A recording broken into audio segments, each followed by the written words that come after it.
Sí, doctor. Ya, muchas gracias. Muy bien.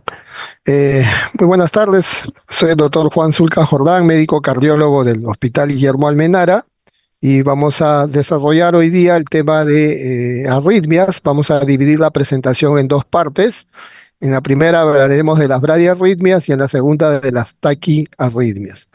Eh, Me voy a enfocar fundamentalmente en, digamos, directamente en el tema, digamos, de la identificación de las arritmias, ¿no? O sea, las arritmias más frecuentes que ustedes van a ver en su práctica profesional. No he querido tocar mucho los temas referidos a mecanismos porque realmente el tema es bastante complejo en el tema de mecanismos y he preferido enfocarme más en el aspecto práctico del reconocimiento que pueden llevar a cabo ustedes mediante la lectura del electrocardiograma, y también vamos a hablar un poco del tratamiento de estas situaciones clínicas, ¿no? Entonces vamos a comenzar con el tema de arritmias.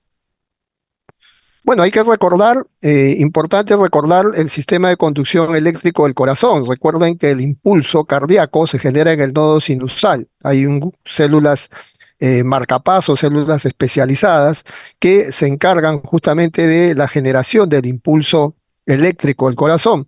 Y este impulso eléctrico a través de haces internodulares viaja a una segunda estación, que es el nodo auriculoventricular, y luego se va a trasladar por el haz de His en sus dos divisiones, en la rama derecha y en la rama izquierda, hacia, digamos, la zona de los ventrículos.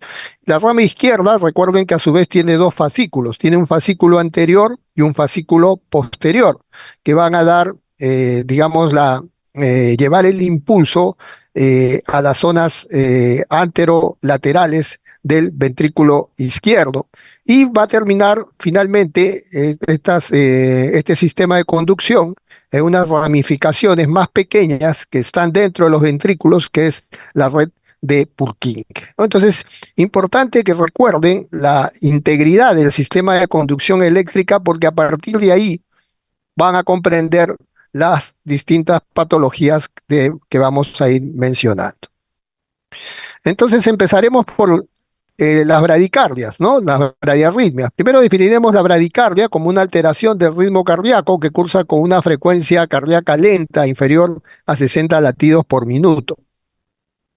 Estas bradiarritmias, cuando se vuelven patológicas, porque recuerden que no toda bradicardia la podemos considerar como una bradicardia patológica. Hay situaciones donde personas jóvenes como ustedes, deportistas, tienen una bradicardia, digamos que no representa una patología o no representa una enfermedad. Entonces, hay que tener en cuenta esto, ¿no? Nos vamos a enfocar básicamente en aquellas bradiarritmias, digamos, de tipo patológico, ¿no? Las bradiarritmias patológicas provocan una reducción del gasto cardíaco y una inestabilidad hemodinámica que tiene como un síntoma o una manifestación más común el síncope. Aunque inicialmente las bradiarritmias pueden manifestarse con mareos, con sensación de falta de aire, o sea, disnea, pero en los casos más severos ya la manifestación más común viene a ser el 5. Las bradiarritmias pueden estar asociadas a condiciones, digamos, como la toma de ciertos medicamentos. Se puede producir algún tipo de bradicardia, bradicardia sintomática inclusive, es decir, el paciente puede tener mareos o sensación de desvanecimiento si, por ejemplo, tiene dosis muy altas de algunos medicamentos como pueden ser beta bloqueantes o calcio antagonistas del tipo diltiazem, verapamilo, que tienen influencia en la frecuencia cardíaca. Algún tipo de desórdenes electrolíticos, ¿no? Trastornos del potasio, del calcio, pueden llevar también a la aparición de bradiarritmias y algún tipo de enfermedades sistémicas.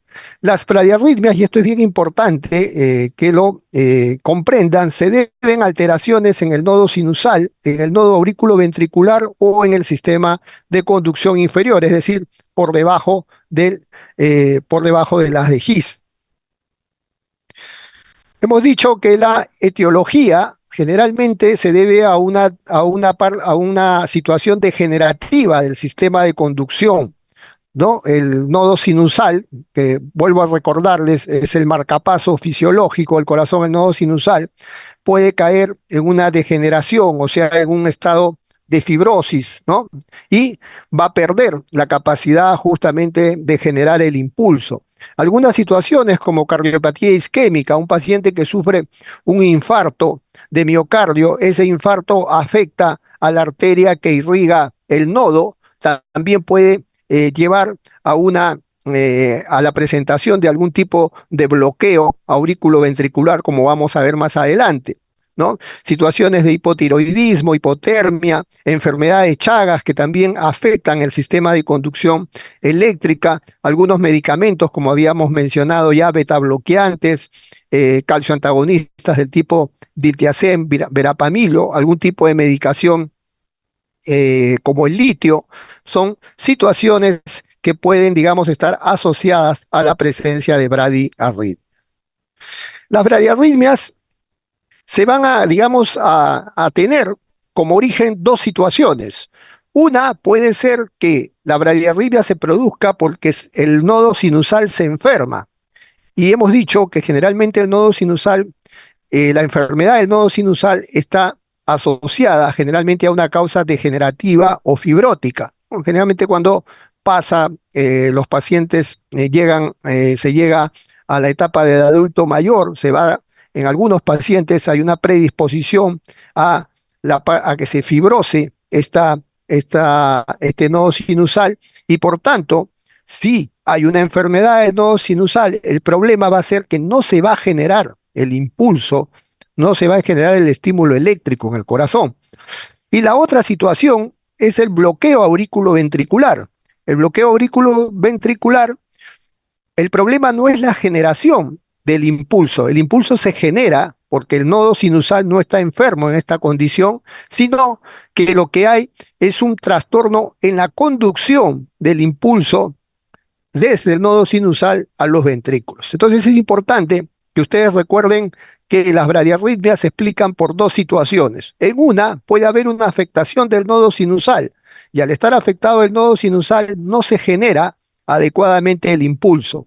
Y la segunda condición es que el bloqueo, la afectación sea del nodo aurículo-ventricular. Entonces se genera el impulso en el nodo sinusal, pero no se transmite, no se puede conducir adecuadamente a través del nodo auriculoventricular y este estímulo llega alterado o no llega adecuadamente hacia los ventrículos. Ante la ausencia de uno o más complejos QRS, recuerden que el QRS es la despolarización, representa la actividad ventricular, es vital distinguir si se trata de una enfermedad del nodo sinusal, es decir, eso lo vamos a traer desde las llamadas pausas sinusales o un bloqueo aurículo-ventricular, lo que hemos venido mencionando, las dos situaciones. Si el problema es en el nodo sinusal o el problema es en la transmisión del impulso.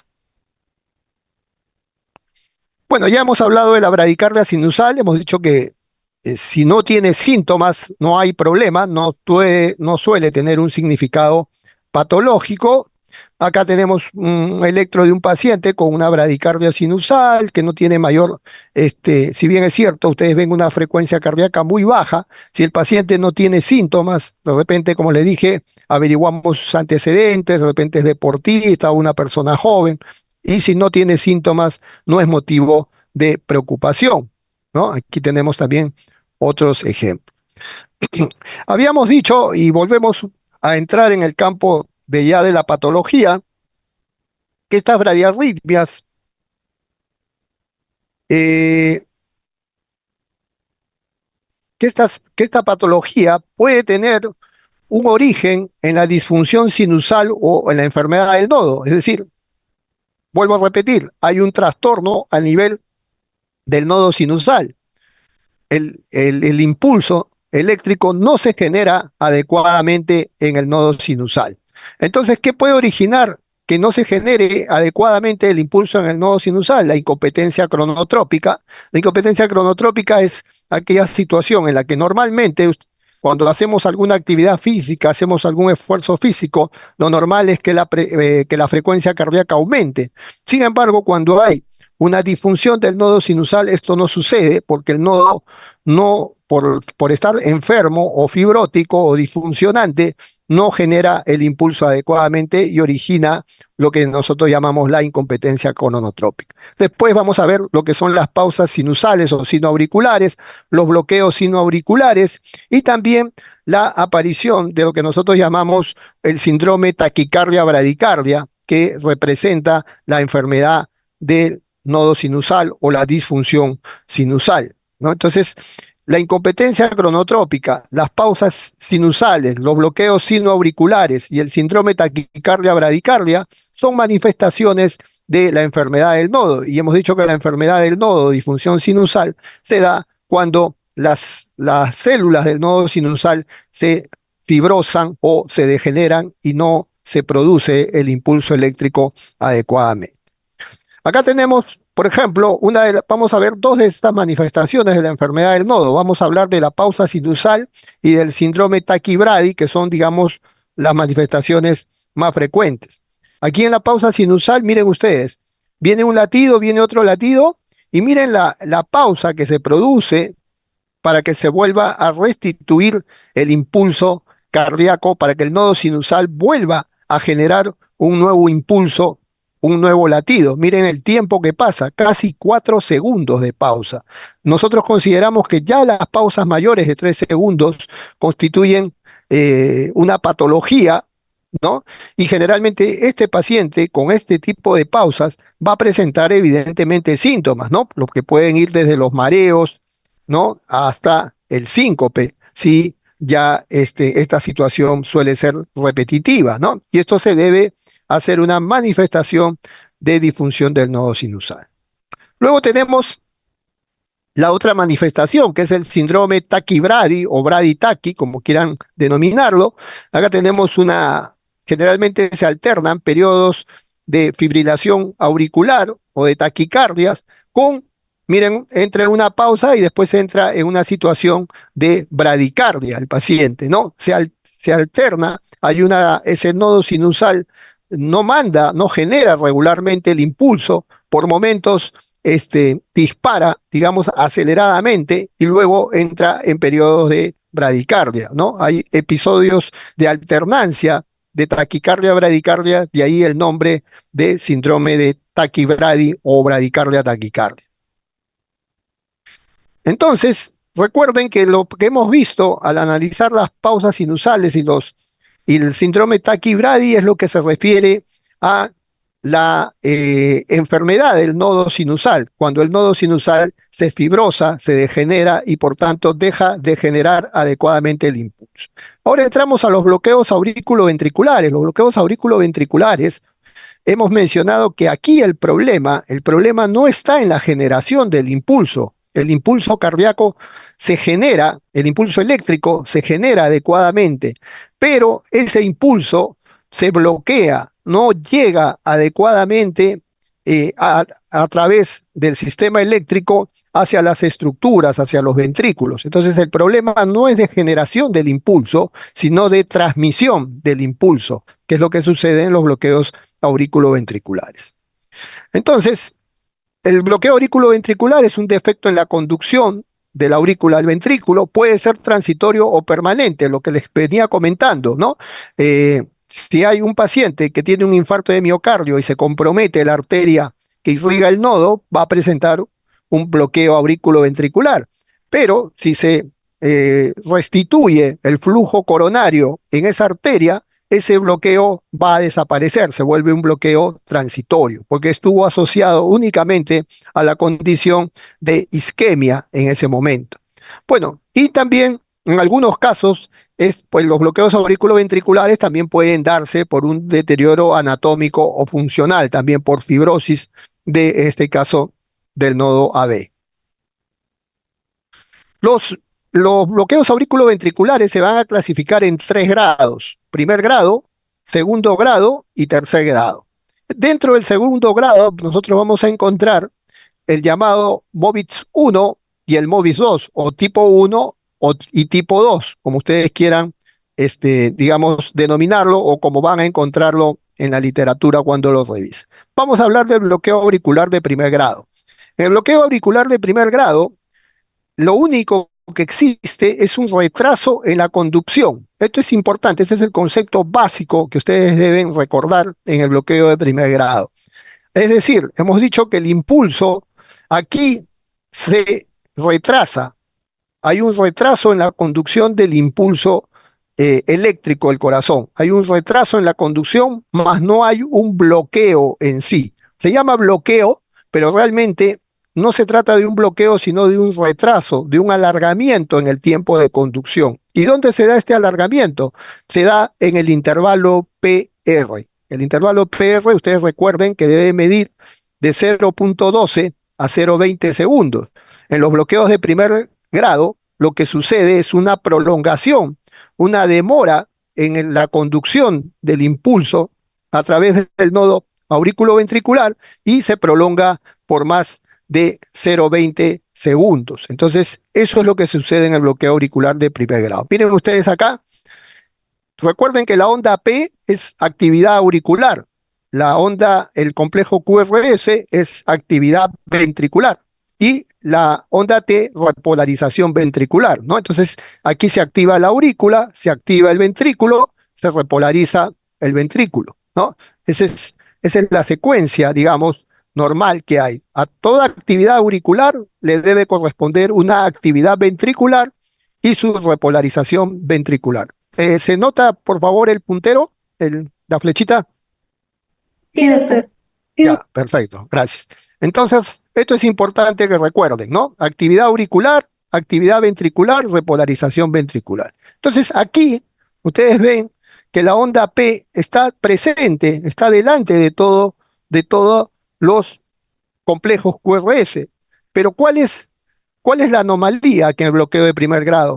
Que se prolonga, este, esta este intervalo PR, que normalmente debe medir no más de 0,20, entre 0,12 a 0,20, es decir, de 3 a 5 cuadraditos pequeños, miren ustedes cuánto dura, 1, 2, 3, 4, 5, 6, 7, 0,28 segundos. O sea, hay un retraso en la conducción, pero todas las ondas P conducen complejos QRS, todas las ondas P conducen, pero hay un retraso en la conducción. Hay un enlentecimiento en la conducción y esa es la característica del bloqueo auriculoventricular de primer grado.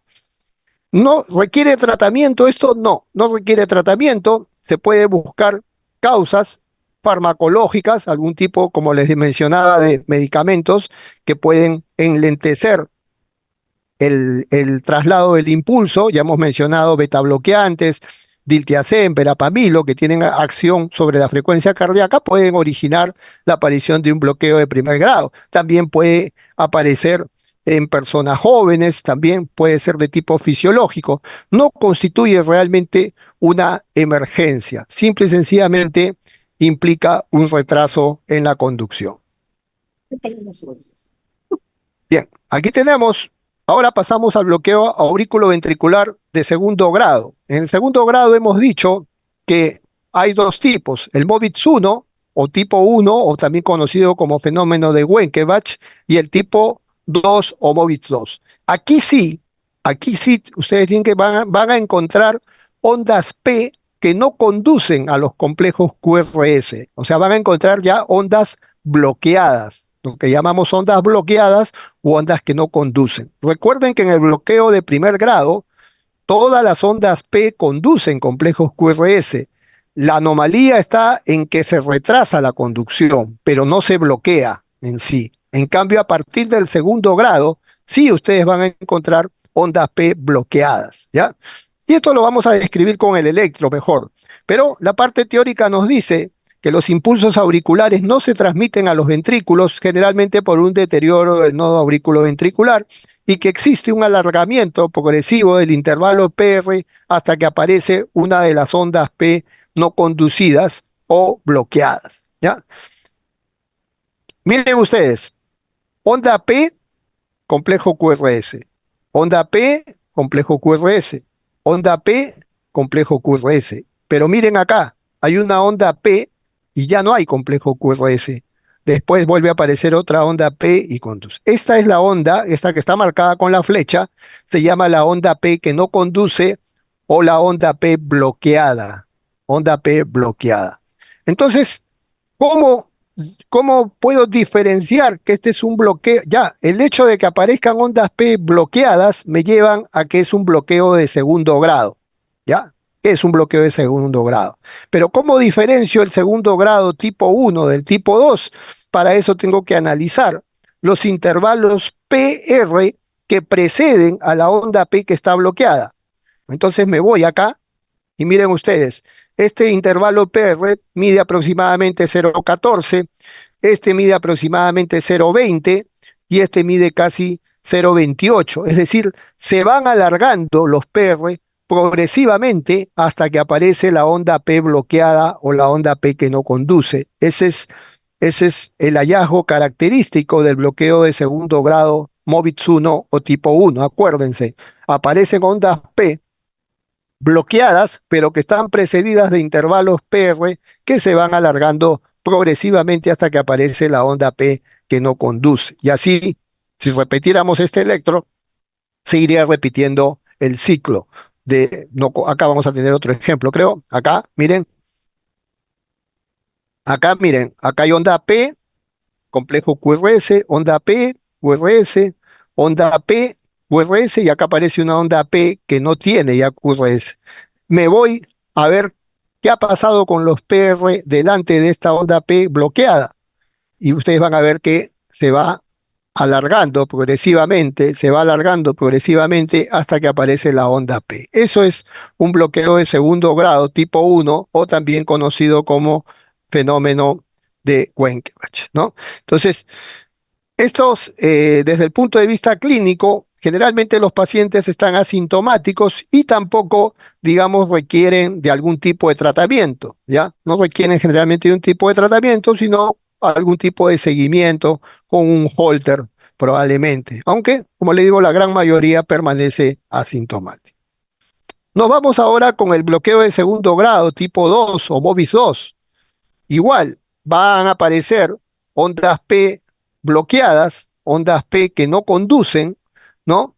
Y la diferencia aquí, que sí es una situación un poco desde el punto de vista clínico, puede ser una situación de mayor cuidado, porque el paciente puede presentar cierto grado de inestabilidad hemodinámica, puede ya tener manifestaciones como signos de bajo gasto, mareo, síncope, ¿no? Puede ya presentar alguna sintomatología. Electrocardiográficamente, miren, ve, onda P conduce y aparece una onda P que no conduce, ¿no? Acá vamos a esta secuencia que es un poquito más larga para verlo mejor. Onda P conduce, onda P conduce, onda P conduce y aparece una onda P bloqueada. Delante de esto, como vemos una onda P bloqueada, nos vamos a medir el intervalo PR de los precedentes. Y miren ustedes, este mide aproximadamente 1, 2, 3, 4, 0,16. Acá también tiene 1, 2, 3, 4, 0,16. Aquí también 1, 2, 3, 4. Los intervalos PR son fijos o constantes, tienen el mismo valor hasta que aparece la onda P que no conduce. Ese es el segundo grado MOVIX 2 o tipo 2, ¿ya? Entonces, en el bloqueo de primer grado, acuérdense, no hay bloqueo de las ondas. Todas las ondas P conducen complejos QRS. Lo único que hay es un alargamiento del PR a un valor mayor de 0,20 segundos. En el segundo grado, MOVIX 1 o tipo 1, sí hay ondas P bloqueadas, ondas P que no conducen complejos QRS, pero que están precedidas de intervalos PR que se van alargando progresivamente hasta que aparece la onda P que no conduce. Y en el bloqueo de segundo grado tipo 2 vamos a encontrar ondas P bloqueadas o que no conducen, pero precedidas de intervalos PR del mismo valor, de un valor fijo o constante, ¿no? Esas son, digamos, las diferencias conforme ustedes van analizando los bloqueos. Acá tienen otro ejemplo, ¿no? Acá tienen la onda P que no conduce y la misma medida de el intervalo PR, intervalos fijos o constantes que aparecen antes de la onda P bloqueada o no conducida. Y nos vamos con el bloqueo auriculoventricular de tercer grado, o también llamado bloqueo AB completo. Clínicamente, esto es el de más cuidado, ¿no? Esto sí constituye una emergencia en el paciente que lo padece. Y se va a caracterizar porque ninguna onda P es conducida y la frecuencia de las ondas P es diferente a la frecuencia de los complejos QRS. También se conoce como disociación auriculoventricular. Y esta de repente es la clave para que ustedes lo entiendan. Se llama disociación auriculoventricular porque ustedes han visto que las aurículas y los ventrículos trabajan sincronizadamente, ¿no? La onda P va con su complejo QRS. Aquí no. Aquí hay un divorcio, digamos, total entre la actividad de la aurícula y el ventrículo. Ya no hay relación entre la aurícula y el ventrículo. Se pierde completamente, digamos, la sincronía. Vamos a pasar al ejemplo. Miren ustedes, acá tienen una onda P aislada, acá tienen una onda P que conduce, después viene otra onda P que ya no conduce, otra onda P que no conduce, aparece un complejo QRS, o sea, una actividad ventricular ya independiente, sin ninguna relación con la actividad auricular. Se ha perdido la sincronía, como ustedes ven, de la actividad auricular con la actividad ventricular. Miren ustedes cuántas ondas P hay. 1, 2, 3, 4, 5, 6, 7, 8 ondas P y solamente hay 3 complejos QRS. Es decir, se perdió la sincronía entre la actividad auricular y la actividad ventricular. Es más, si ustedes miden la frecuencia auricular, o sea, ¿cómo puedo medir la frecuencia auricular? La distancia entre dos ondas P. Acá tiene 300, 150, 100, más o menos 80, ¿no? Las aurículas laten a 80 y miren los ventrículos.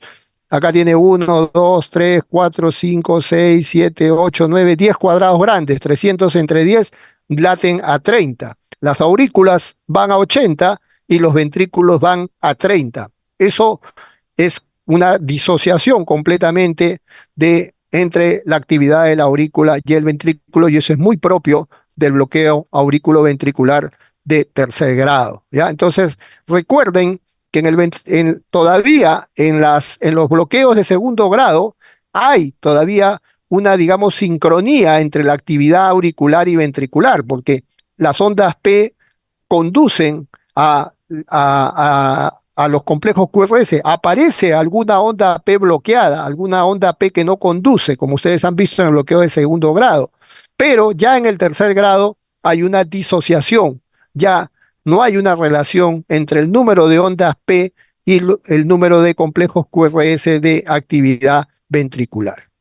Aquí miren, ustedes tienen otro ejemplo, la onda P, acá actividad ventricular, pero aquí ya nuevamente aparece ondas P completamente independientes, disociadas, y recuerden que las frecuencias ventriculares suelen ser muy bajas, generalmente están por debajo de los 40 latidos. Es algo muy propio del bloqueo auriculoventricular, ¿no? Frecuencias, actividad ventricular con frecuencias muy bajas. Hay una disociación completa entre, entre la aurícula y los ventrículos.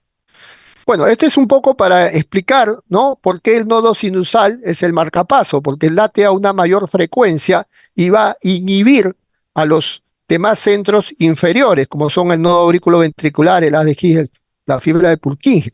Pero ¿qué pasa cuando se enferma el nodo sinusal? Cuando se fibrosa el nodo sinusal, va a tomar el comando el nodo auriculoventricular, pero lo va a hacer a una frecuencia mucho menor, ¿no?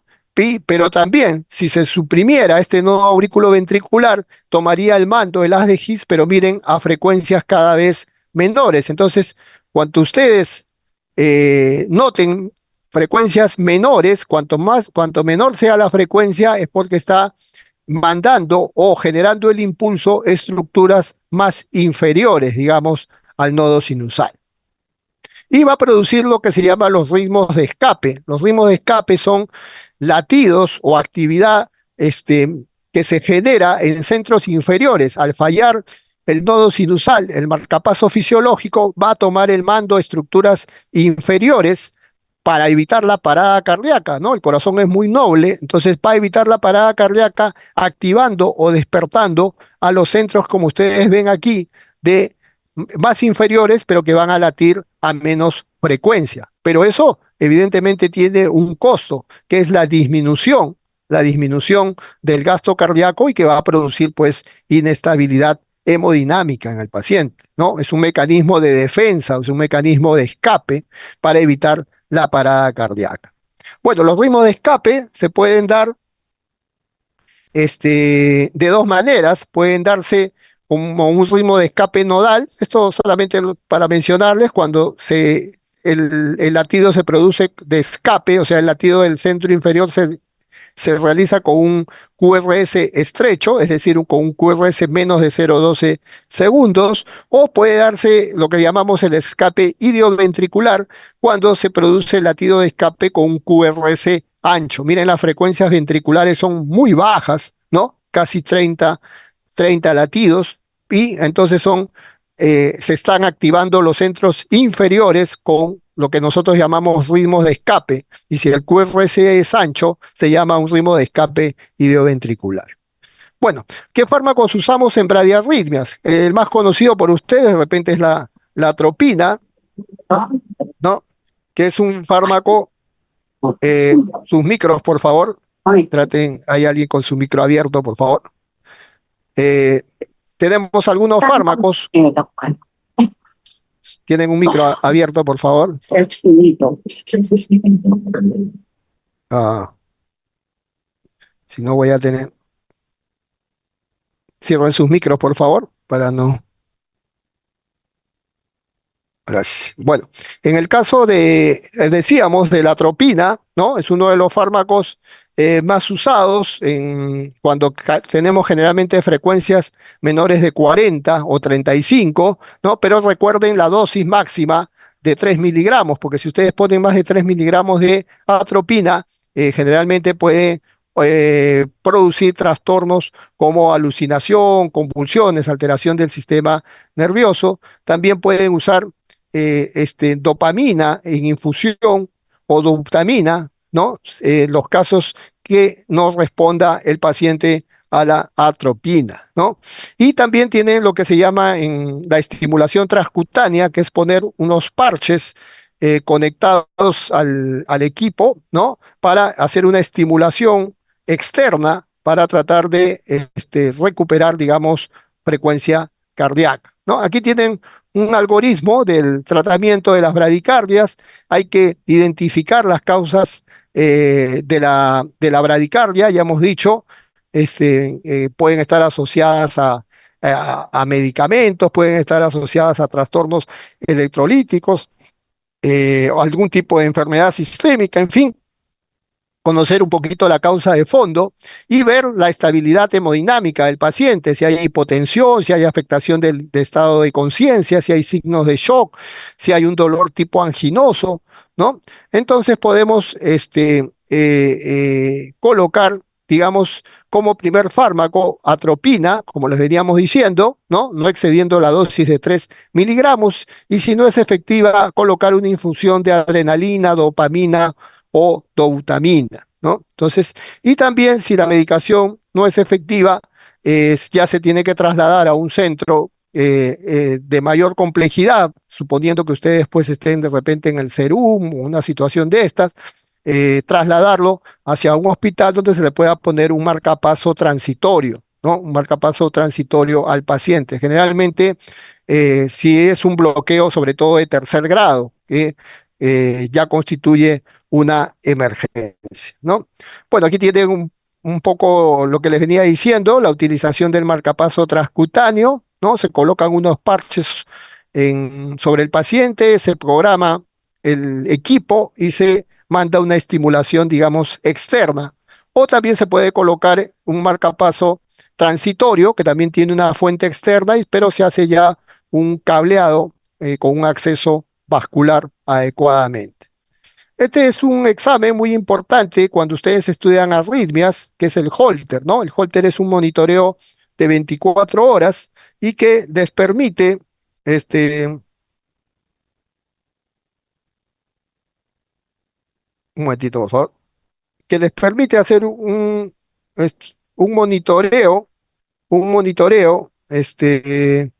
de 24 horas o de 48 horas de trazado electrocardiográfico, ¿ya? Entonces pueden tomar, y aquí ustedes pueden identificar, digamos, la aparición de bloqueos, de bradicardia, de pausas, ¿no? De síndrome taquibradi, porque de repente en el electro no lo pueden captar. El electro, recuerden que es la foto de un momento muy breve de tiempo, pero con el Holter, que puede durar 48 horas, inclusive generalmente lo ponemos 24 horas o 48 horas, podemos hacer un estudio más detallado, ¿no?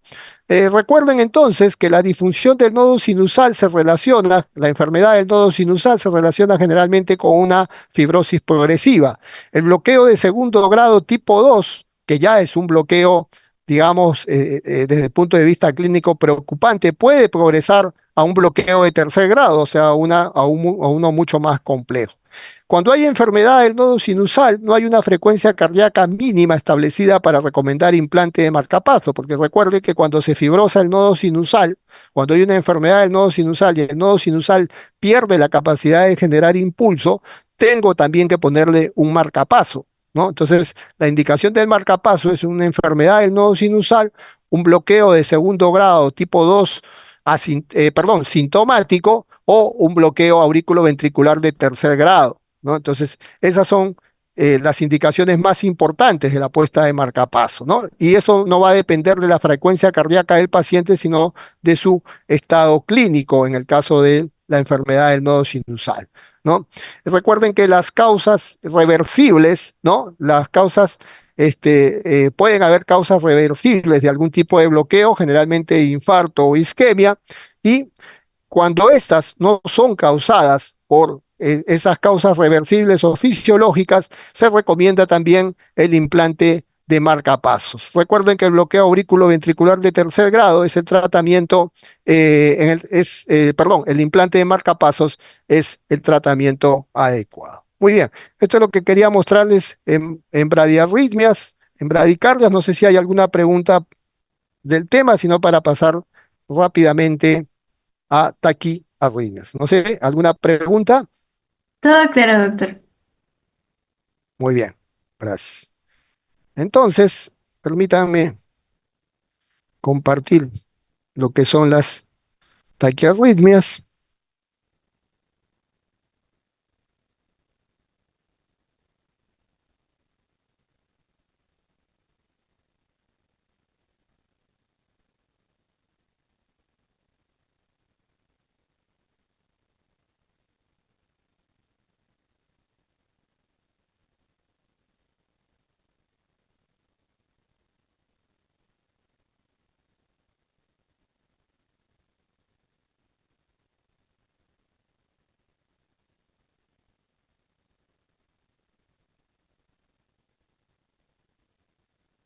Un momentito, por favor.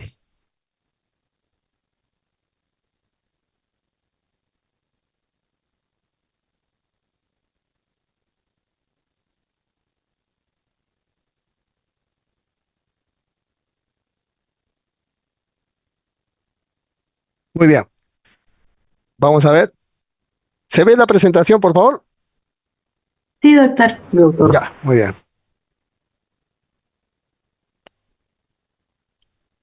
muy bien.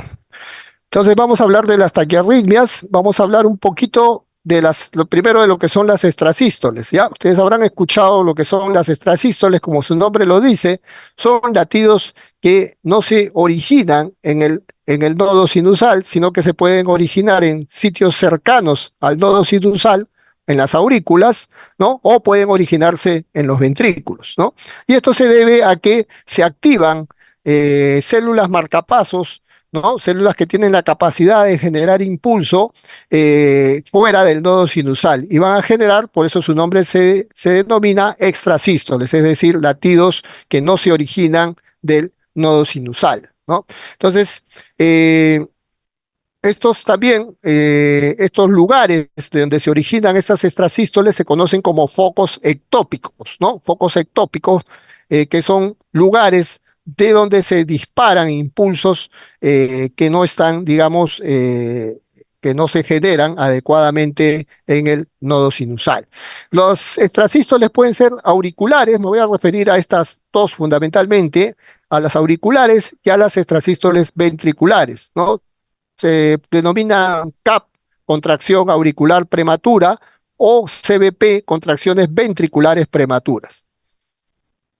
Bueno, vamos a hablar un poquito de lo que son las extrasístoles auriculares. Generalmente, esta es una activación prematura de las aurículas en un sitio que ya, como hemos dicho, que es distinto al nodo sinusal y que se pueden originar en la aurícula o en el nodo aurículo-ventricular.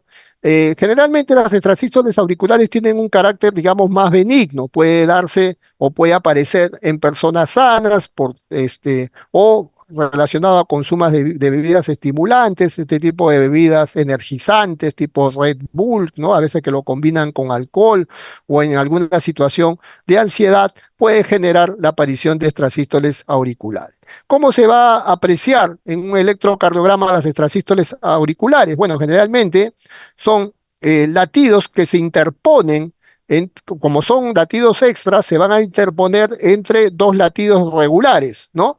Van a aparecer muchas veces con una onda P de morfología distinta. Miren la onda P del latido normal, ¿no? Y acá aparece una onda P invertida, ¿no? Una onda P negativa, característica de la extrasístole auricular. Pero miren, acá hay un poquito de complicación para diferenciar la extrasístole del latido normal. Se parecen mucho porque como se producen muy cerca del nodo sinusal, van a tener morfológicamente, o sea, en forma, una apariencia muy similar a la del latido normal. Pero acá la vamos a ver un poquito, miren, ve, esta es la distancia, ¿no? La regularidad del latido normal, del latido sinusal, acá, acá, y miren, aquí se mete, aparece una, un latido, por eso se llama extrasístole, fuera, digamos, del tiempo en que debía aparecer. Y la onda P generalmente es una onda P de distinta forma o morfología de la onda P normal del latido sinusal, ¿no? Morfológicamente se parece mucho al latido porque se produce, como hemos dicho, en zonas muy cercanas al nodo sinusal. Entonces acá también tienen ustedes, ¿no? Están marcadas estos latidos, acá viene, miren la distancia regular y se mete ahí un latido con una onda P distinta, ¿no? A la del latido sinusal. Bueno, las causas de trastornos auriculares, ya hemos dicho, pueden ser por ansiedad, por exceso de bebidas estimulantes o algún tipo de trastorno también electrolítico.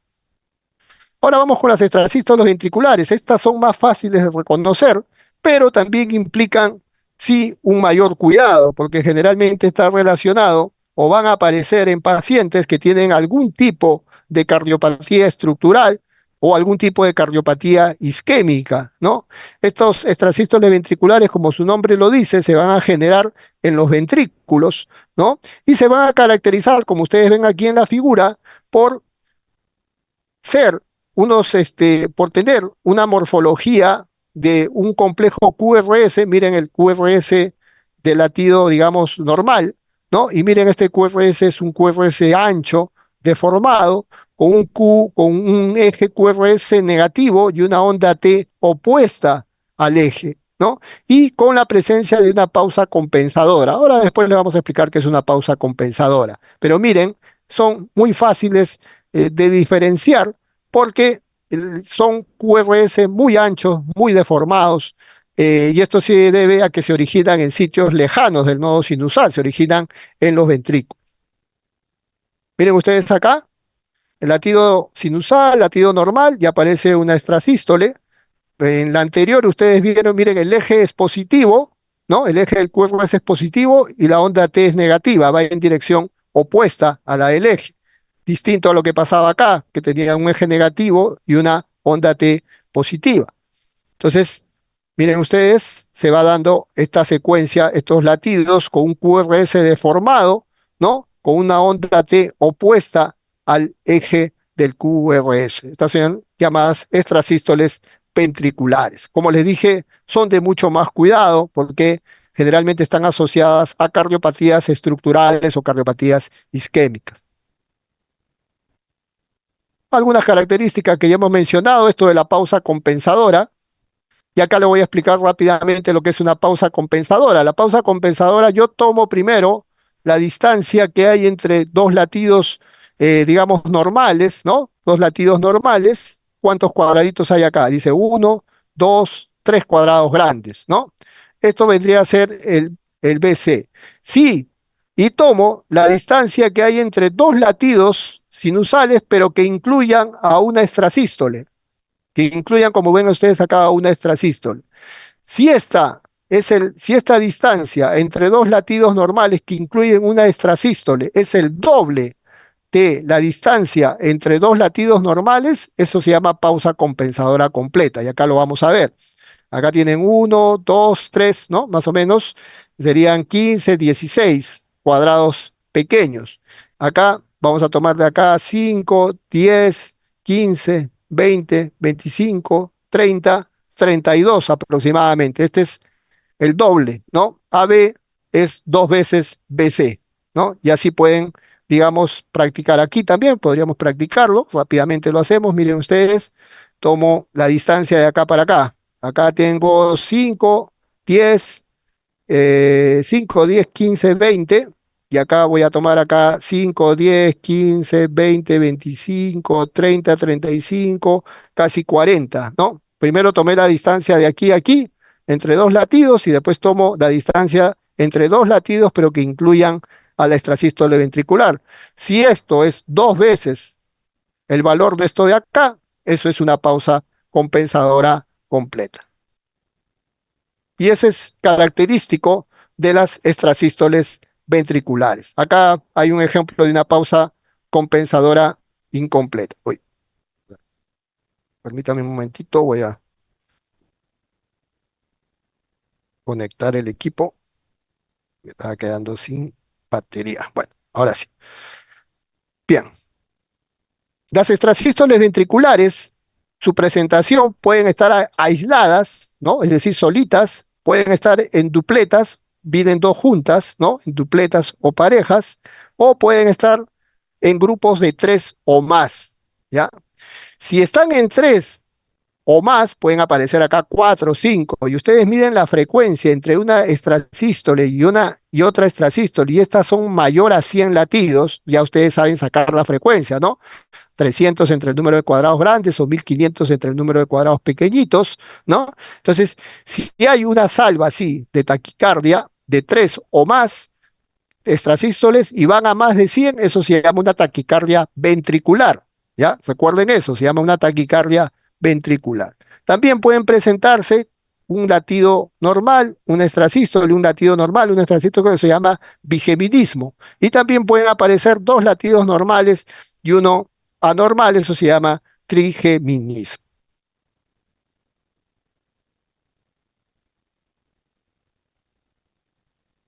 Entonces, no, recuerden, ahora vamos a entrar ya al tema en sí de las taquiarritmias, constituyen uno de los motivos más frecuentes de acudir a la emergencia y un grupo de estas taquiarritmias son también, digamos, de riesgo en aquellos pacientes con antecedentes de cardiopatía isquémica o cardiopatías estructurales en los que tenemos que tener mucho cuidado. De ahí que es importante un reconocimiento pronto.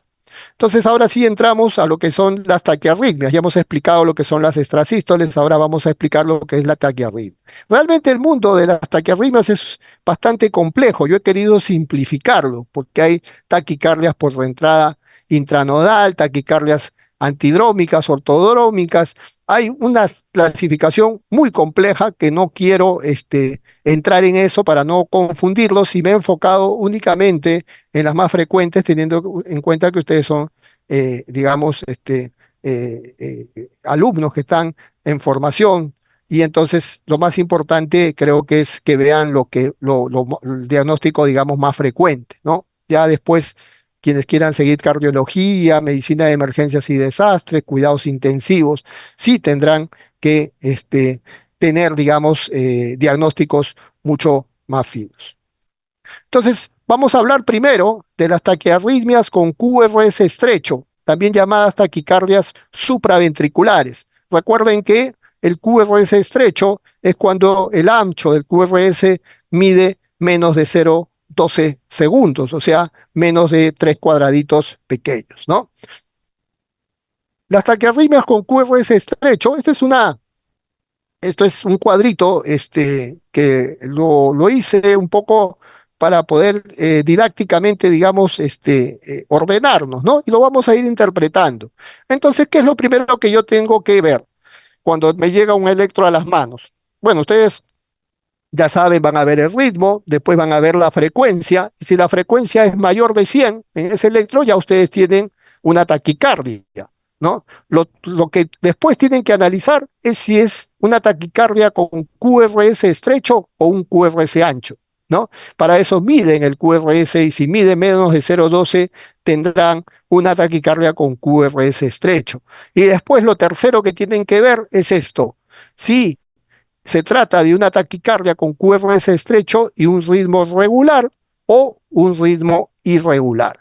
Si es el ritmo irregular, pueden tener estas tres opciones. Puede ser una taquicardia sinusal, puede ser una taquicardia paroxística supraventricular o puede ser un flúter auricular. Vamos a ir viendo y disgregando el cuadro, no se preocupen. Entonces hemos dicho que me llega este electro, yo tomo la frecuencia cardíaca, está aproximadamente entre 115 y 120 latidos, es una taquicardia. Lo segundo que tengo que ver es si es con QRS estrecho o QRS ancho, es un QRS estrecho, ¿no? Apenas dos cuadraditos pequeños, y veo si es que el RR es regular. Entonces, miren ustedes, mido, ¿no? Y me doy dando cuenta que la distancia entre los picos de las ondas R son las mismas, tienen la misma distancia, son ondas R regulares, ¿no? Entonces, ¿y cuál es la otra característica que me puede llevar a pensar que se trata de una taquicardia sinusal? Como su nombre lo dice, la presencia de onda P, ¿no? La presencia de onda P, ¿no? Es una taquicardia sinusal que no constituye patológicamente ninguna gravedad, ninguna enfermedad, y que simple y sencillamente para combatirla yo tengo que tratar la causa de fondo. Generalmente ustedes pueden encontrar pacientes con taquicardia por anemia, fiebre, sepsis, deshidratación, en fin, eh, digamos, tratan la causa subyacente y se mejora la taquicardia, ¿no? Se revierte la taquicardia. ¿Se está viendo la presentación, por favor? ¿Se me escucha? Sí, Sí, doctor. doctor. Ah, ya, ya, perfecto, gracias. Aunque me sale a veces señal inestable, pese a que no tengo el video activado por eso. Entonces, vamos a pasar ahora a al segundo tipo, que es la taquicardia paroxística supraventricular. Miren ustedes, es una taquicardia, va a más de 100 de frecuencia, ¿no? Ya me entregaron el electro, lo reviso, va a más de 100. Mi segunda consideración es veo si es un QRS estrecho o un QRS ancho, es un QRS estrecho, tiene el ritmo regular, las ondas, el pico de las ondas R tiene la misma distancia, pero busco la onda P y no la veo, porque esta es onda T, no veo onda P. Miren ustedes acá es muy distinto, ¿no? Acá está la onda P, complejo QRS, onda T. Aquí no veo la onda P. Y entonces, si no visualizo la onda P, esta es una taquicardia paroxística supraventricular. ¿Ya? La onda P no es que no exista, sino que por la frecuencia tan alta, porque la taquicardia paroxística supraventricular generalmente viaja a frecuencias por encima de 150, 160, puede alcanzar hasta 250 latidos por minuto, algo que es muy difícil en una taquicardia sinusal. Las taquicardias sinusales difícilmente pasan de los 160 latidos por minuto, ¿no? Entonces, en la taquicardia paroxística supraventricular no voy a ver onda P. Es una taquicardia, como ustedes ven, con QRS estrecho, RR regular. Hasta ahí estamos casi con la taquicardia sinusal, pero la diferencia es que la taquicardia sinusal tiene onda P, mientras que la taquicardia paroxística supraventricular no tiene onda P.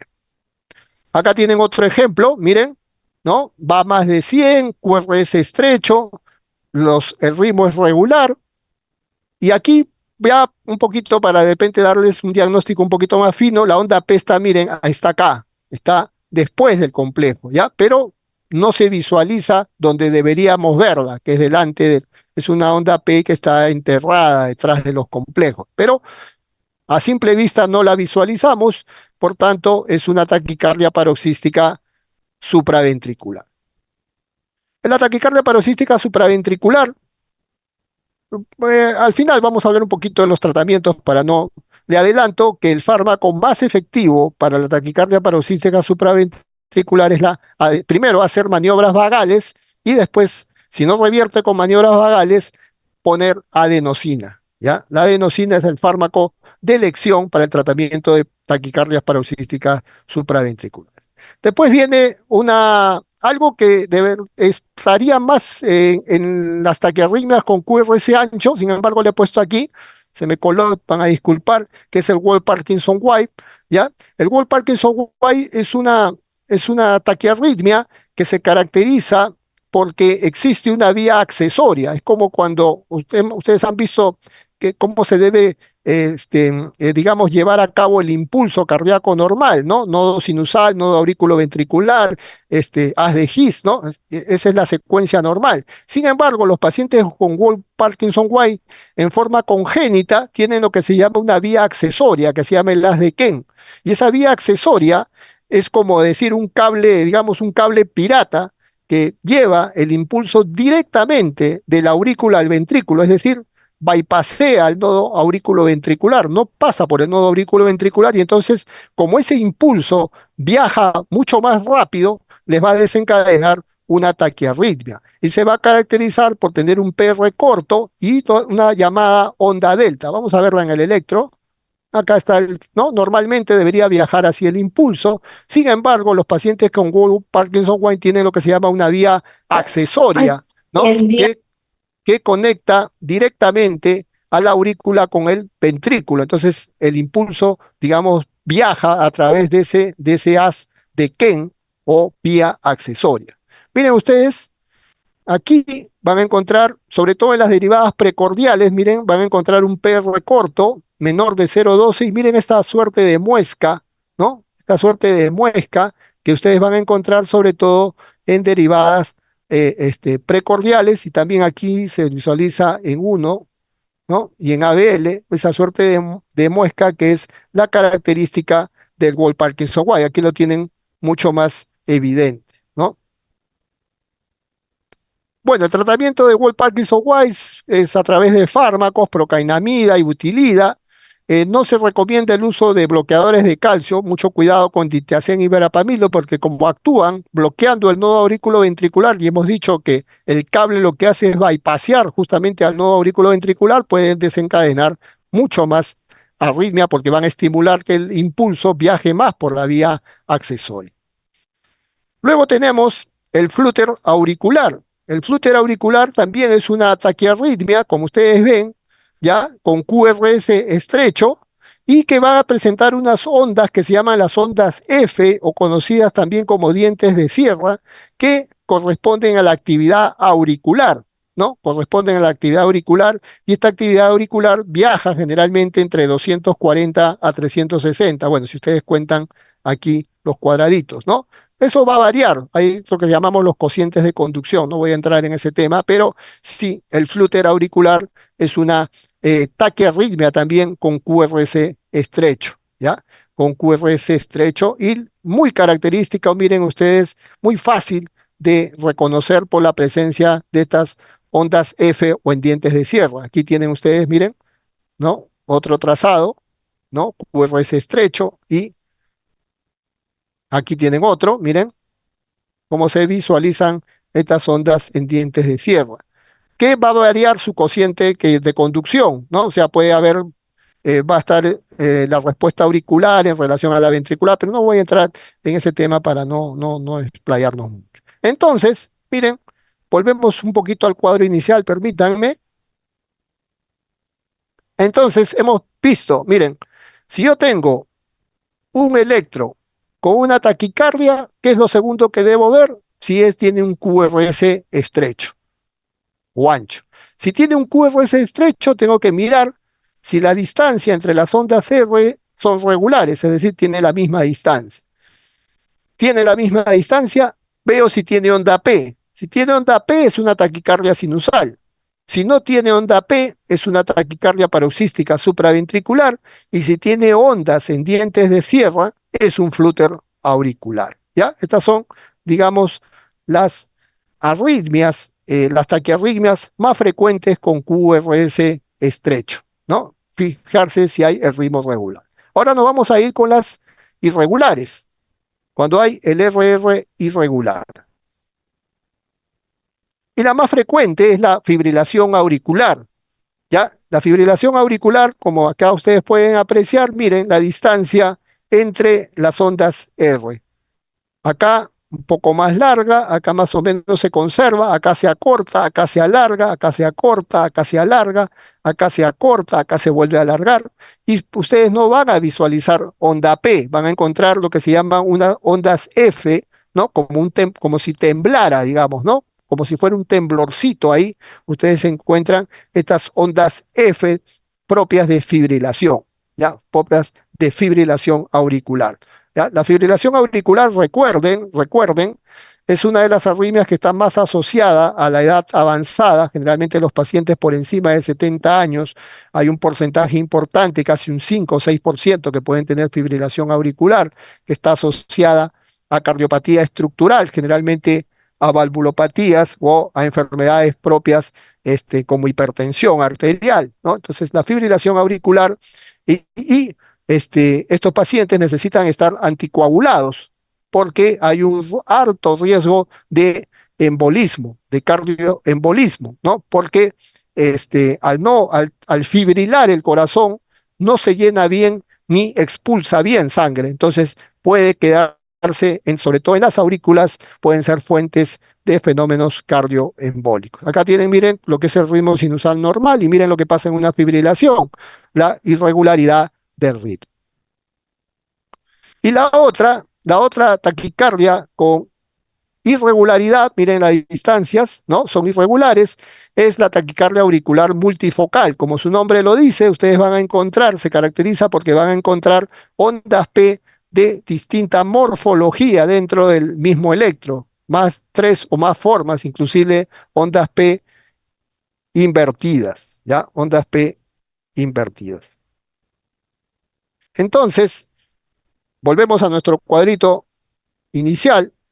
Entonces, miren, si el RR es irregular, si no hay onda P y veo ondas F finas como de temblorcito, es una fibrilación auricular, ¿no? Sobre todo si no veo ondas P. Y si veo ondas P de distinta morfología, de distintas formas, es una taquicardia auricular multifocal. Entonces, ya hemos desarrollado nuestro cuadro de taquiarritmias con QRS estrecho. Y nos vamos para finalizar. El tratamiento.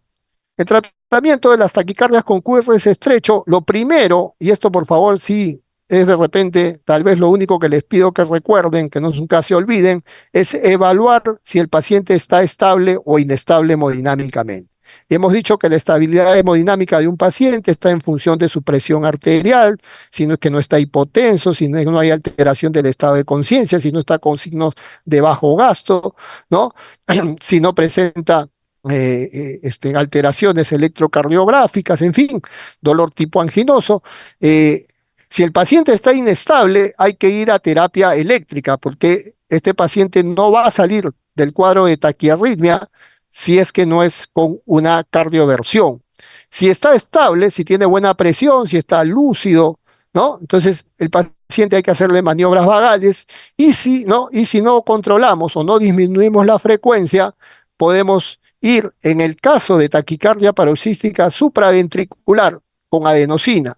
En otras, beta bloqueantes endovenosos, ¿ya? Beta bloqueantes endovenosos, o si no, verapamilo o diltiazem también endovenoso, ¿ya? Pero recuerden que para la TPSB el fármaco de elección es la adenosina y en los demás, para controlar la frecuencia, son los beta bloqueantes endovenosos. Eso es cuando el paciente está estable. Si está inestable, hay que cardiovertir. Y nos vamos con las taquiarritmias con QRS ancho. Estas sí son mucho más de cuidado y se dividen en dos grupos, la taquicardia ventricular y las taquicardias supraventriculares con conducción aberrante. 90% de las taquiarritmias con QRS ancho son taquicardias ventriculares y solamente un 10% corresponden a taquicardia supraventricular con conducción aberrante.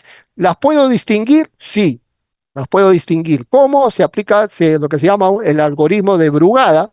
No voy a entrar en el detalle por qué. Porque en la práctica, cuando ustedes estén en un tópico de emergencia, no va a ser necesario que ustedes apliquen diferencias en el tratamiento. Nosotros en cardiología decimos que toda taquiarritmia con QRS ancho es una taquicardia ventricular, ¿ya? Porque el 90% de los casos es taquicardia ventricular. Solamente un 10% es una taquicardia supraventricular con conducción aberrante.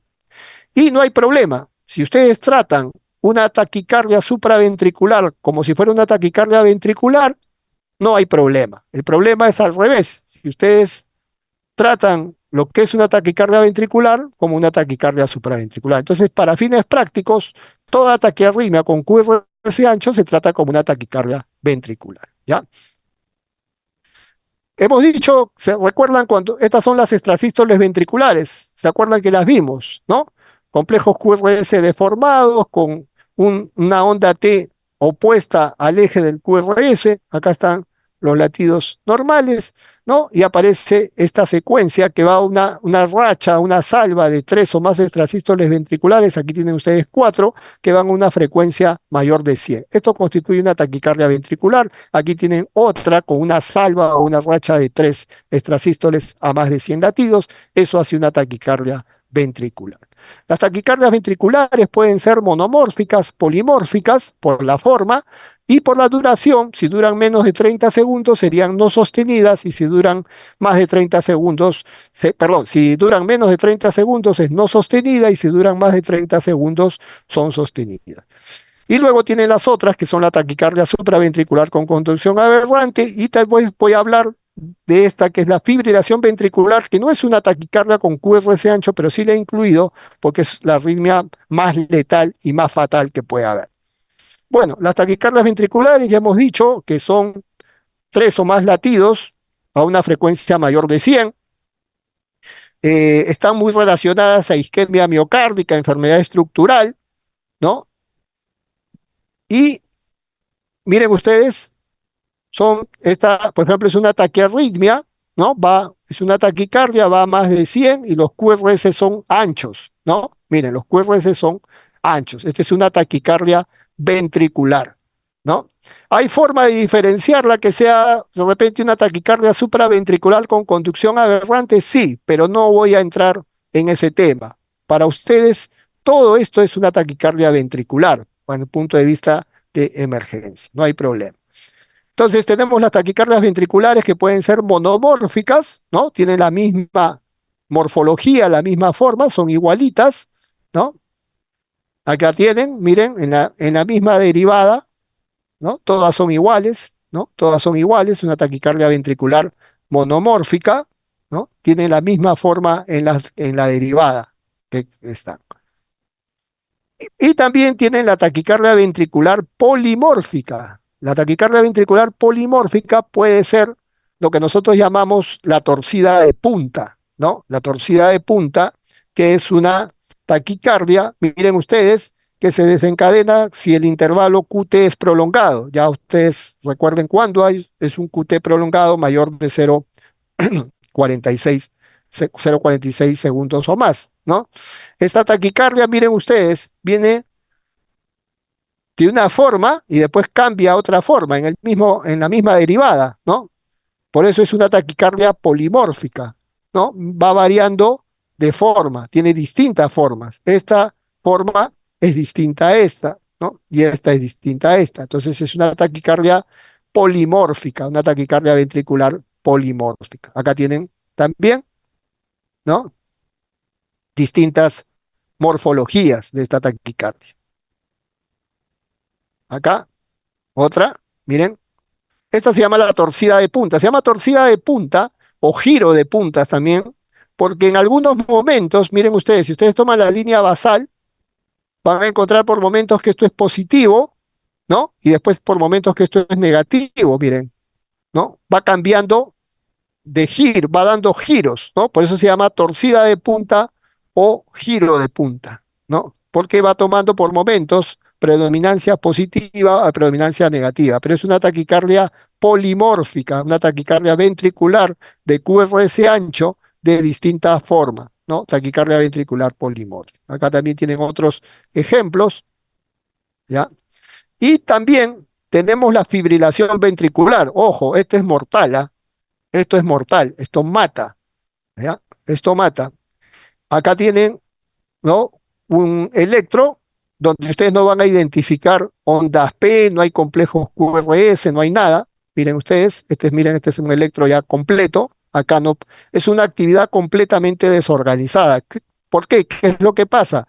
Que se generan impulsos eléctricos desde distintos puntos del corazón, ¿ya? Desde distintos puntos del corazón, del ventrículo. Entonces son focos ectópicos que lanzan en forma caótica y desordenada y generan una fibrilación ventricular.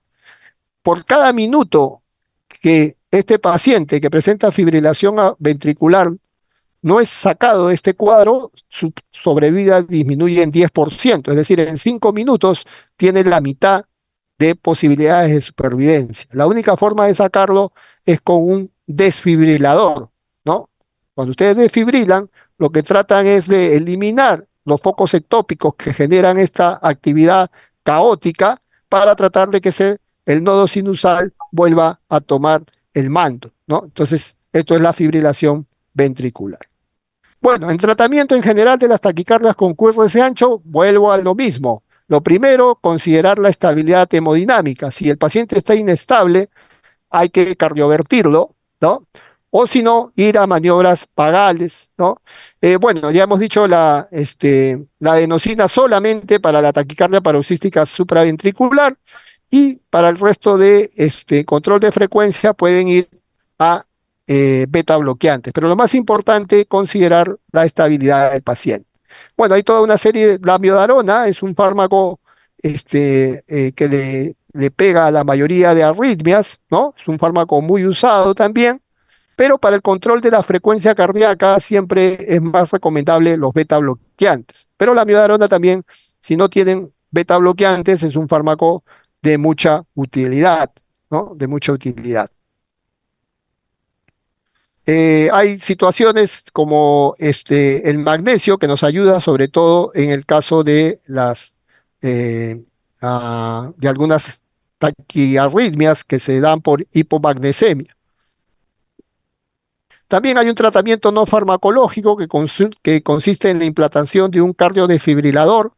Este es un dispositivo que detecta cuando el paciente entra en taquicardias ventriculares, que hemos dicho que son taquicardias o el paciente entra en una situación, por favor, micro, hay un micro abierto, eh, entra en alguna situación como una fibrilación, entonces este equipo inmediatamente hace lo mismo que hace el desfibrilador externo, ¿no? O sea, lanza una descarga para controlar la taquiarritmia. El problema es el costo, ¿no? Y se coloca solamente en aquellos pacientes que han sobrevivido a una parada cardíaca o que tienen un alto riesgo de muerte súbita, ¿no? Es bastante costoso, está valorizado más o menos en $30.000, ¿no? Entonces, se evalúa mucho a qué tipo de paciente se le puede poner. Y la otra es la ablación con catéter, que es identificar las vías, digamos, anómalas o las vías accesorias que originan una taquiarritmia